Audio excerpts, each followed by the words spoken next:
এক বছর আগের মামলায় আরজিকর কাণ্ডে 4 প্রতিবাদী ডাক্তারকে তলব। যতক্ষণ না আমাদের শেষ প্রতিবাদী চিকিৎসক জিজ্ঞাসাবাদ শেষ করে আসছে ততক্ষণ আমরা এখানে থাকবো। গত বছর 9ই আগস্ট আমাদের জীবনে এক বেদনাময় দিন।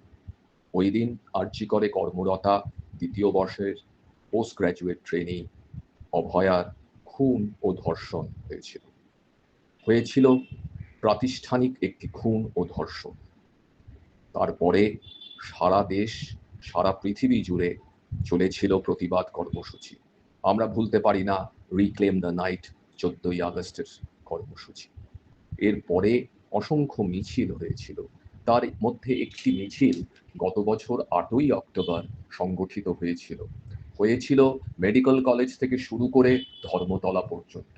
সেই মিছিলে অংশগ্রহণকারী অনেকের মধ্যেই ছিলেন ডক্টর মানস গুমটা, ডক্টর সুবর্ণ গোস্বামী, ডক্টর পরিচয় পান্ডা ও ডক্টর দেবাশিস হালদার। তারপরে আমরা দেখলাম সেই ঘটনার 11 মাস পরে বউবাজার থানায় ডেকে পাঠানো হয়েছিল এই 4 ডাক্তারকে। তারা কিন্তু কেউই আয়োজক ছিল না, ছিল শুধু অংশগ্রহণকারী। এই ডেকে পাঠানো এটা হচ্ছে in confidential to the supreme court director.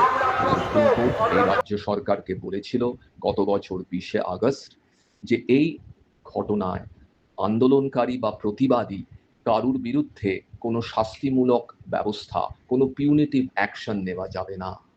আমরা দেখলাম সেটি লঙ্ঘিত হচ্ছে। ভারতীয় ন্যায় সংহিতার 179 ধারা অনুযায়ী ষাটোর্ধ্ব কোনো ব্যক্তিকে পুলিশ ডেকে আনতে পারে না থানায়। জিজ্ঞাসাবাদ করার জন্য পুলিশকে যেতে হয় তার বাড়িতে। এই নিয়মও এই ক্ষেত্রে লঙ্ঘিত হচ্ছে। মনে করাই আপনাদের যে গত মাসের 19শে আগস্ট ডক্টর কৌশিক চাকি বেশ কিছু জুনিয়র ডাক্তারকে ডেকে পাঠানো হয়েছিল সেই বউবাজার থানাতে। তার কিছুদিন আগে অভয়া মঞ্চের 2 কনভেনার ডক্টর পূর্ণব্রত গুণ ও ডক্টর তমনাশ চৌধুরীকে ডেকে পাঠায় ঠাকুরপুকুর থানা। আমরাও উল্টো বার্তা পাঠাতে চাই যে আমরা কিন্তু সন্ত্রস্ত হই না, আমরা ভীত হই না, আমরা হই বিরক্ত। আমরা তো চেষ্টা করছি অভয়ার আন্দোলনের একটি প্রামাণ্য দলিল তৈরি করার। আমরা তাদের পাশে থাকব, আমরা তাদের কাছে অঙ্গীকারবদ্ধ, আমরা অভয়ার কাছে অঙ্গীকারবদ্ধ। তাই আমরা কাল জমায়েত, সেখান থেকে একটি প্রতিনিধি দল চলে গিয়েছিল লালবাজারে।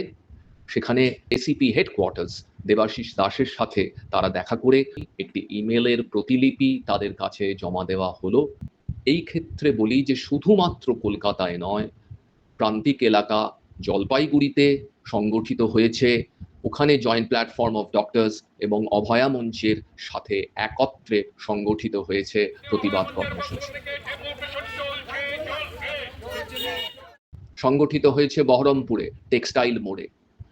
আমরা এই ক্ষেত্রে বলি যে এই রাস্তায় এই আন্দোলনে চলতে গিয়ে আমরা বেশ কিছু সহযোদ্ধা পেয়েছি। তার মধ্যে কালকে একজনের কথা আলাদা করে উল্লেখ করতে হয়, তার নাম ইউনুস।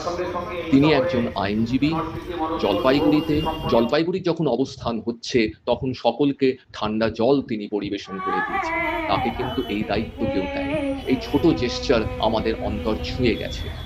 তাই ওরা ভাঙতে যতই চাইবে, জোরে গড়বে ততই দ্বিগুণ করে, ওরা যতই রাগে মারবে রেখা ততই যে ঢেউ উঠবে।